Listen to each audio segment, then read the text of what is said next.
often suggest focusing on the comprehension skills of a child. But how exactly can a teacher or a parent develop these skills?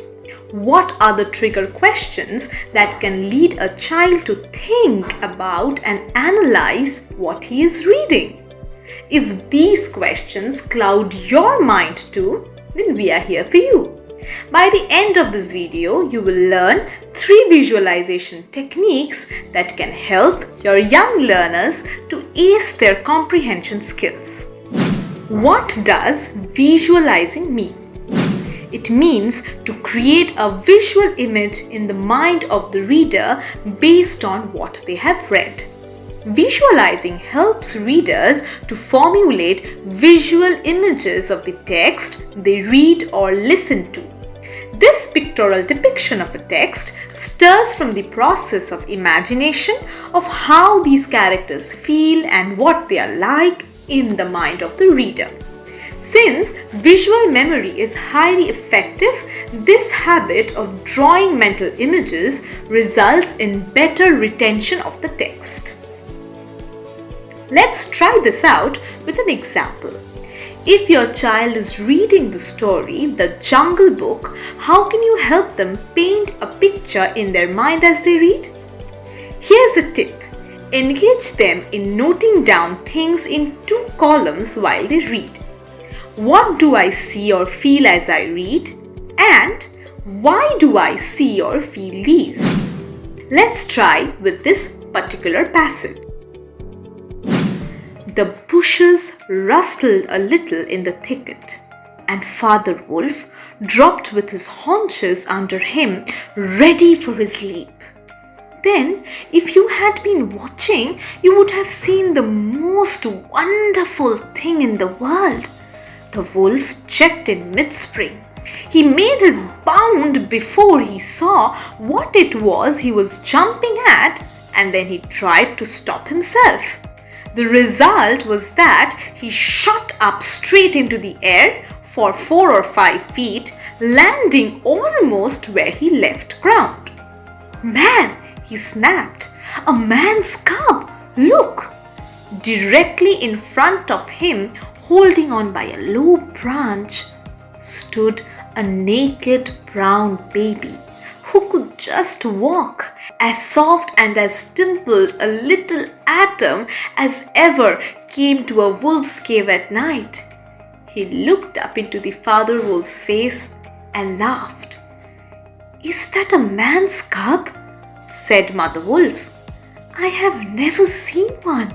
Bring it here." A wolf accustomed to moving his own cubs can, if necessary, mouth an egg without breaking it. And though Father Wolf's jaws closed right on the child's back, not a tooth even scratched the skin as he laid it down among the cubs. Now, after reading, let's start asking specific questions that will help the child to construct a visual understanding of the text.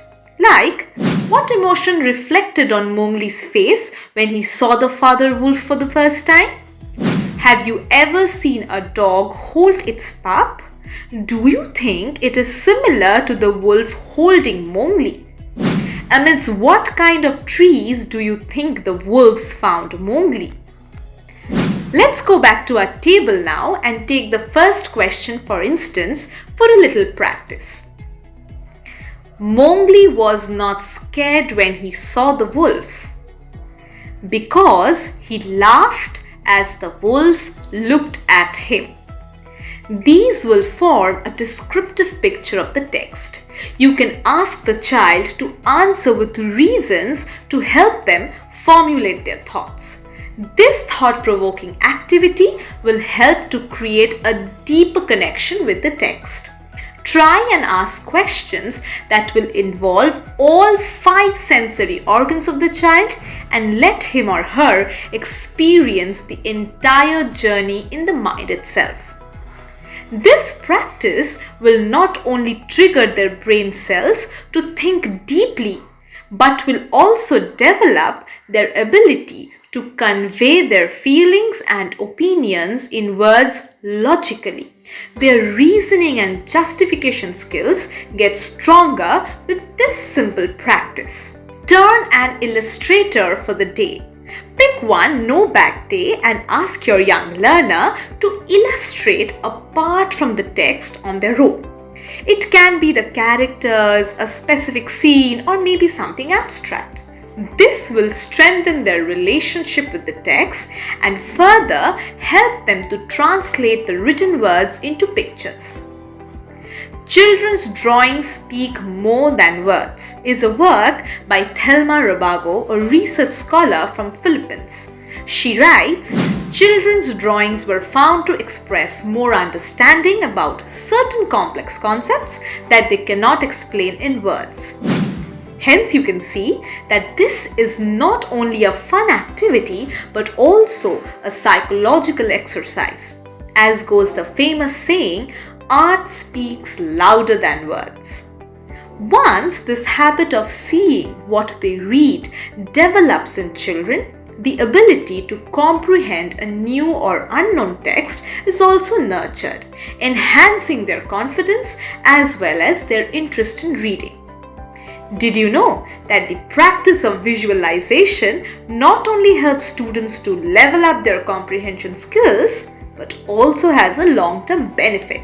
It is a method used by successful path breakers like the 23-time gold medalist Michael Phelps and business titans like Oprah.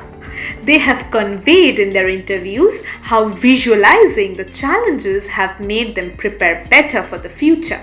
It has helped them to reduce stress and focus more on the experience than on the performance. Conor Anthony McGregor is an Irish professional mixed martial artist and boxer. Here is what his coach says about his adapting the visualization technique. Visualization techniques that Conor was doing before I'd heard of anyone else doing them. Like he could tell me when he was going to fight, he knew exactly what was going to happen long before it happened because he had done it 1,000 times in his head. He had warmed up in backstage, he had heard the crowd, he had smelt the arena, he had seen the audience.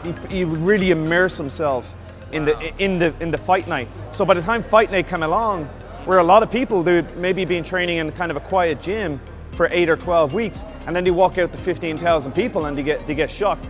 He used to walk in going, yeah, this is my 1,000th time doing this. So, as a teacher, by sowing a seed that apparently benefits the child's comprehension skills, you can end up blooming their personality later. A simple skill can nurture a lifelong ability to cope and fight back in the face of struggles. This classroom practice can prepare our little warriors for the wars they'll be facing outside.